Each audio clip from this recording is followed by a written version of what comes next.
Baby, the church ruined me. Let me tell you how. Welcome to Black Momish, the conversation, the podcast for Black moms, by Black moms, and for all the moms out there in the world. Let's talk about it. Woo, church ruined me too. I had a conversation with my daughter Ruined. some years ago, and I was trying to find clothes for something. I can't even remember what the occasion was. And we're digging through my closet, and my stylist is on the phone, and she was like, "You don't have nothing sexy?" And my daughter looked at me and was like, "Church ruined you." And I was like, "What do you mean?" And she said, "All your clothes look like you going to work. Oh. Or like you going to a church banquet. Like you have nothing sexy in your closet. Like real, Not this the is church banquet. the church banquet." If you talk to any of my friends, and I have a picture, and I'm actually going to send the picture to be posted right here. Pause for dramatic effect. I was at an event in Colorado. It was at a spot. And I was like, yes, this the outfit I'm putting on. I'm finna be cute. I pulled out looking like I was going to a corporate function. I cannot. My friends came out with their shoulders out, little low cut, and here I am. Cleavage. Here I am with a button up and a vest. And you thought you were shy? And I was cute. Oh, okay. All right. But I promise you that church ruined my sexy. No, I believe that. Because, yes. I've been in church all my life. Let me give backstory. I've been in church all my life, meaning that since I was born, I've known nothing but church. And that's not a bad thing, because let me tell you, honey, I love the Lord. Yeah. I love Jesus with all of my heart, right? And it ain't nothing you can do about that. However, when it came to my sexuality, when it came to me embracing the skin that I was in, the conversations from youth up until adulthood is cover that up. Yep, cover it up. Especially if Cover you're a it girl. up. Especially if you're a girl. Especially if you're a girl. I don't think boys get the same message about covering up. Oh no, they just don't. started getting it, and I know that they just started getting it because of the positions that I hold at church. We just started having this conversation with men maybe less than 5 years ago about, hey, we don't want to see your chest meat, or because skinny jeans came out, so the men were wearing slimmer cut pants, and so we just started having the conversation about like your slim cut and your skinny. But they weren't having that conversation at all. Not at all. No, not at all. I definitely understand, because I had the same experience. Like growing up in the church, my mom thought church was going to save our lives, so she made sure that she didn't go. Carol, you was not at the church. But she would drop. She would not calling mama's name. Hey, Mama Carol. Hey, Mama Carol. Hey. She would drop us off at the church. I was at church for Bible study. I was at church for church. I was at church for youth group. Yep. Any things that they had going on at the church, my mom was like, all right, see you later. Have a good time. Yeah. And the message that I got was that women were the cause of sin when it came to sex and sexuality. It was our fault. Yeah. We were tempting men because we had our shoulders out. You couldn't have a skirt that was too fitted. Yeah. You couldn't have a skirt on that was too long. I mean, too short. Too short. Yeah. Or you had to put a little napkin on your lap. You could not. Pause. If you got lap cloths in your drawer right now with that lace on there and prints, you come on into this conversation, because we about to help you today. Yes. Okay. We could not. And even in some churches, the women were not allowed to preach in the pulpit because of their outfits were going to be too tempting for men. The men. Yeah. Like even when we were in the dance ministry, we couldn't wear, we got in trouble in the dance ministry. You are wearing the leotard, a unitard. But you are wearing leggings. You are wearing. No, but see, that's the thing. When our dance ministry started, and it was a Catholic church, I won't say where, but we only wore a leotard and a skirt. Oh, no, that's not enough. We had on a leotard and a skirt. That's not enough. And our dance minister, she's not from Chicago.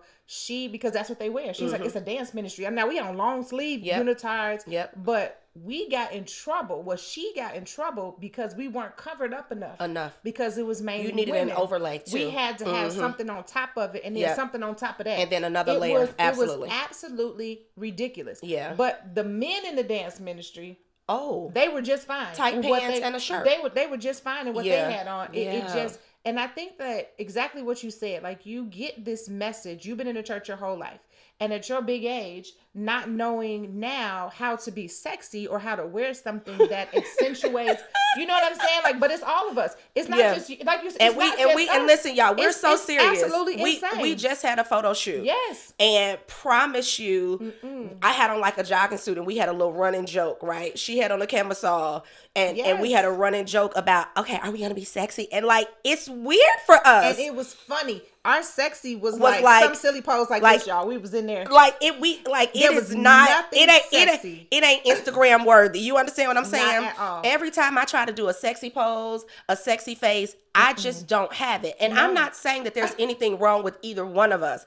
But what we're saying is, and again, this is not an attack. I'm going to say this. This is not an attack against the church. No. This is an attack against the system and the culture and the rules that we have embraced around church culture and what that looks like as it pertains to women. It is the truth that we've bought into that is not really truth. And it's the things that we've been taught. It's like, I grew up and I remember one of the older saints telling me that I was supposed to wear stockings the same color as whatever outfit I had on. And she looking like you got on gloves on your my legs. And so first of all, we wore stockings with everything. We really did, right?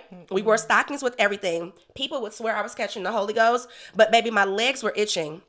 Okay, that Lycra was eating my legs up. I bet. And so the older that I got to the point where I was like, I don't have to wear stockings anymore. So honestly, and Nikki will tell you, I will come outside with a dress on, a skirt on, and throw my heels on, and I don't have no stockings on. Now, I know stockings are a little bit different now because they're like fashionable. It's part of the look. It's a part of the but look. I'm not ever going to look with a stocking because once I got free, I got free, right? But I think that's a part of the problem. It's no different than when I think that women get demonized because of the shape that God gave us. Oh, my God. God made some of us shaped like the number 8. She's a brick house. Do you hear me? House.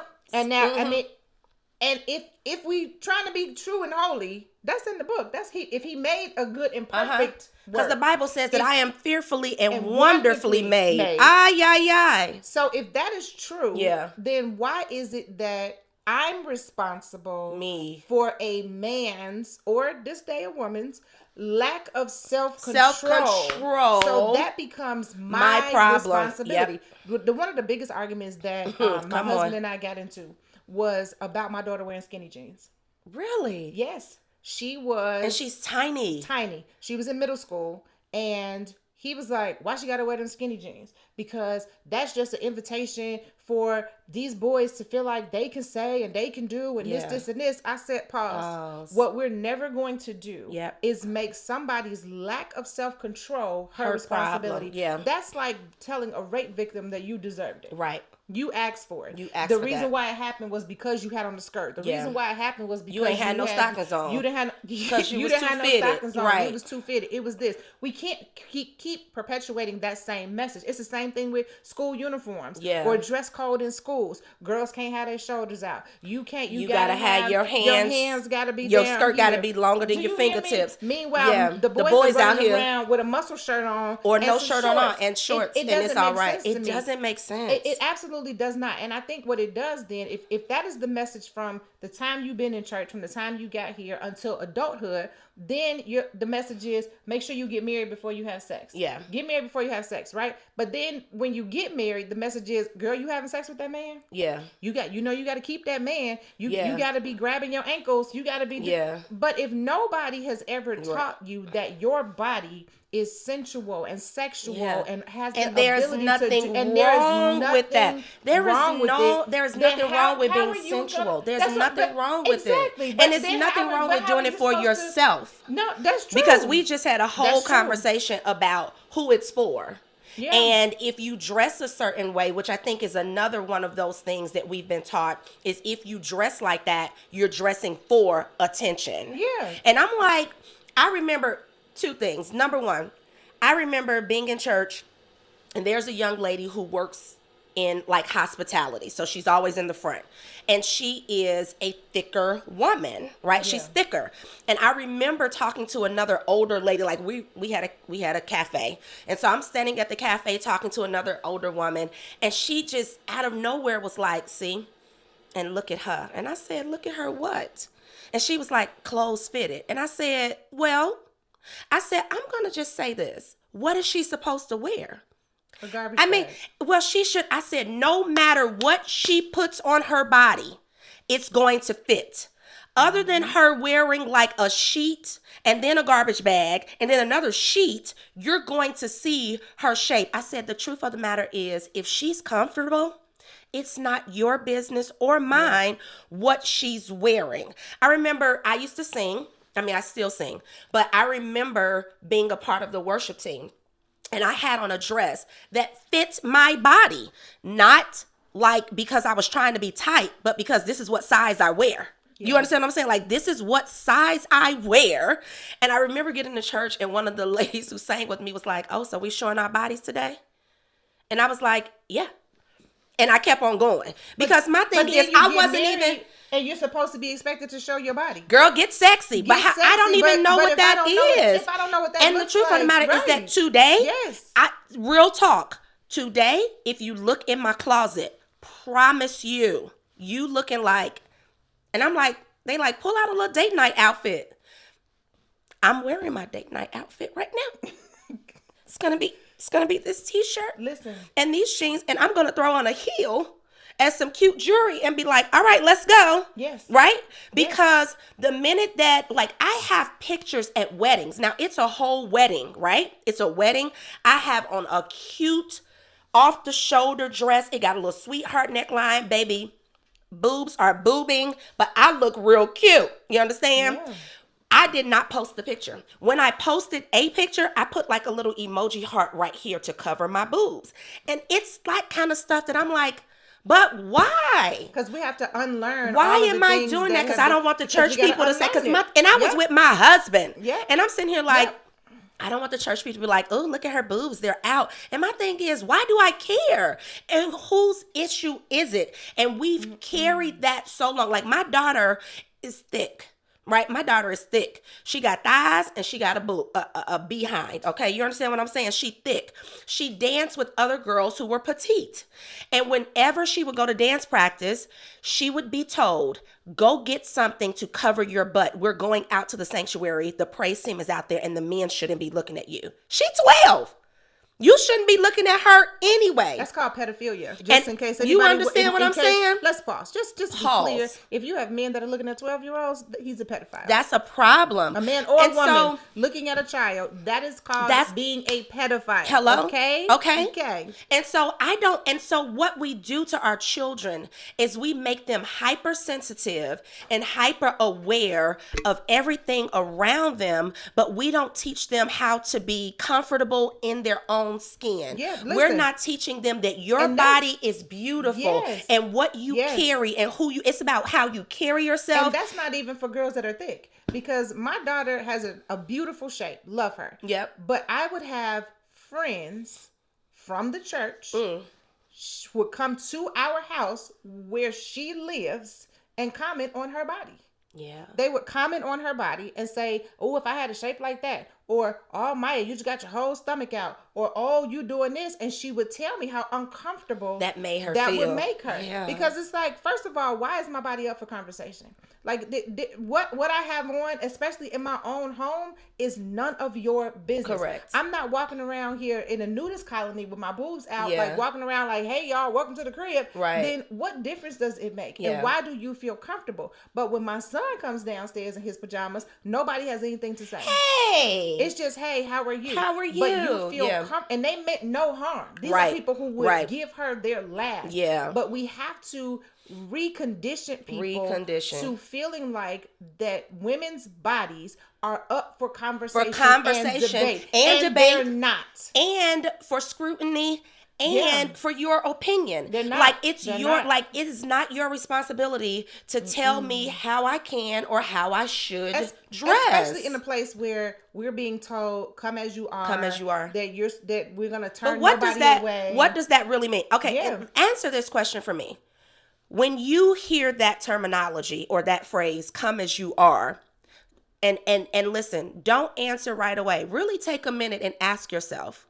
When you say to somebody, "Oh no, come as you are," what are you really saying? Yeah, what are you saying? What do you really mean by that? Because if I came as I was and I had on a lace crop top and some Daisy Dukes in the summertime, would you be okay with that? Yeah. If I came in with a skirt, and I've seen this in the interwaves, right? That's the internet. I've seen this where people are like, "Oh, is that what they're wearing to church?" Yeah. So y'all let them up in the pulpit like that, or y'all let them speak in your church like that. But if I tell a person, "Come as you are," then come as you are means come comfortable. And then we caveat that by saying, well, at least they hear, they'll learn what? Yeah. Because the assumption is that you're going to change the way you look over time. And that may be true. However, should we love them any less if they come looking like this every single week? But I think for me, the bigger issue is that we have this standard for how people should dress on the outside while giving them a contradictory message of saying, "Oh, but you must behave this way if you're in a covenant relationship." Yeah. But you have shamed me my entire life for looking the way that I'm looking, or dressing the way that I'm looking, or my body looking the way that it looks. Yeah. But then you expect us to turn on this switch when we get married, and I'm not sure why the standard has to be different. If it's a shame for me to look this way if I'm single, then it should be a shame for me to look this way when I'm married. And in some ways it is. But I think that's a part of for some people. But a part of the message is that I'm supposed to, as a woman, know when the switch is supposed to turn. I'm supposed to just have this light bulb that goes on and off. And when I'm at home, I'm supposed to be just ripping the sheets off and swinging from the chandeliers and doing all of these things. But then when I'm in the church, I'm supposed to just be clean and holy and lift up my hands and just all of these things. But if we have never been taught the freedom of sexuality and to be sensual and to be sexy and to do all of those things and to have those conversations with our young girls. And I'm not saying tell a 6-year-old it's okay for you to be sexy and to be, I'm talking about age appropriate conversation. Right. You look teaching cute and learning that your body is sexy, it's beautiful, it's all these things, and embrace it and dress it in a way that makes you feel comfortable. But it does not depend on if you are married or if you are single. Right. And I think that is where the church goes wrong. Yes, you have this week of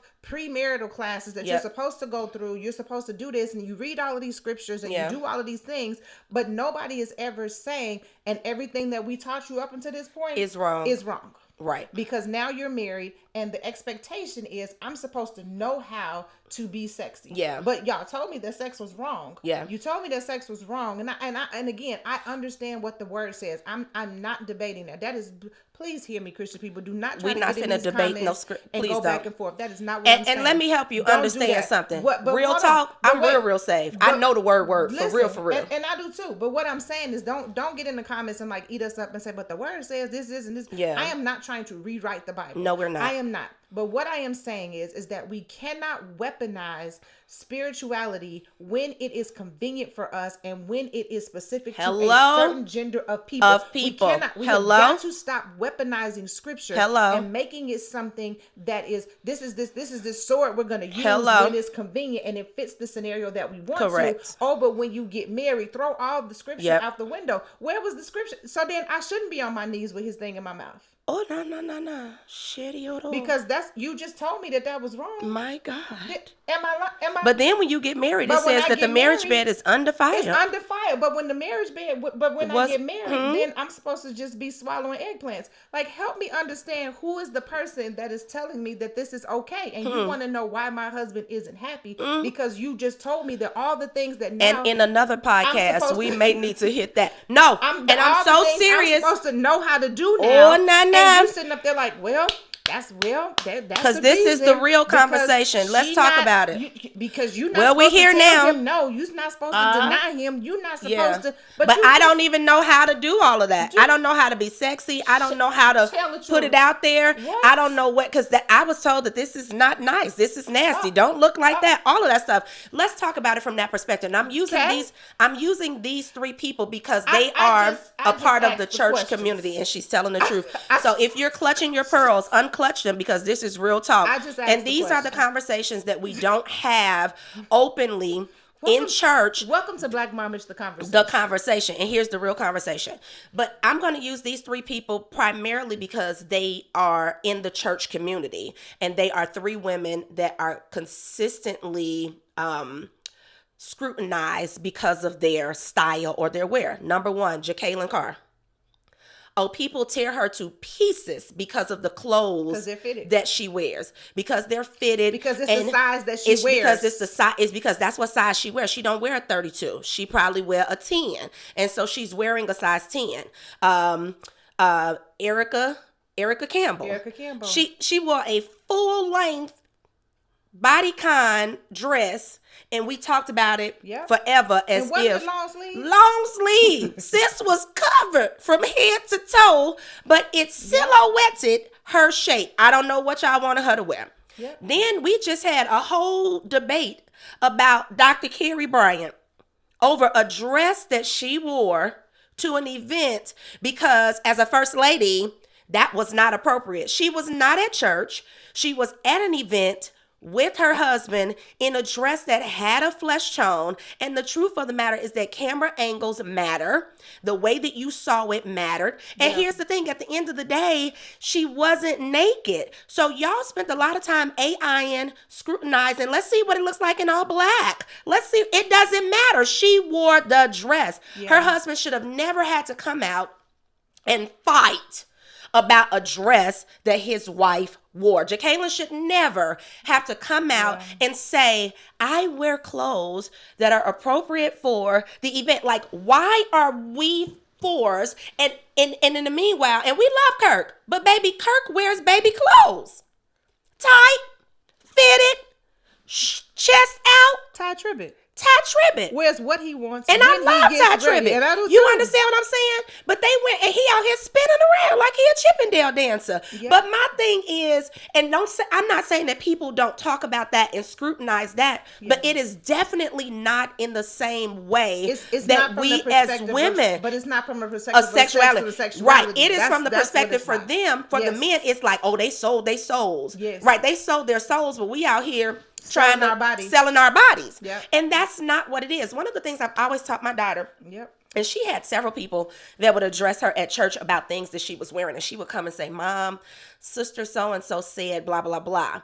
And then those people would come to me and say, well, I thought that I had a relationship enough to say that to her. And I said, well, let me just explain something to you. We don't do that in our home. And so if there's something that you ever want to say to my daughter, do not ever feel comfortable saying it to her without talking to me first. That's not a conversation that you should ever have with her, because that's my child, right? If I saw her when she came outside, I let her come outside with that on. So that means that I'm okay with it, because I'm teaching her to love the body that she is in, and you can still love the Lord, and you can still serve him, and you can still go hard for Christ, even if you got on a crop top, even if you got on short shorts, because you know what? There's going to be a group of people that are like, oh, she cool people. And I know she loves the Lord, because it's not about what she's wearing. It's about her heart. I grew up in an era where women at church could not wear lipstick, They could not wear earrings. The only thing that they could wear was their wedding ring if they were married. We couldn't wear red. We couldn't wear black. We could not wear any of those things. You had to wear your skirt. I used to go to vacation Bible school, and if I came in with pants on, they would give me a robe. Now, do I no longer have the pants on? They're just covered. They're just covered. And you can still see the bottom of it because the robe ain't that long. But the pants made your booty stick out, so it was sexy.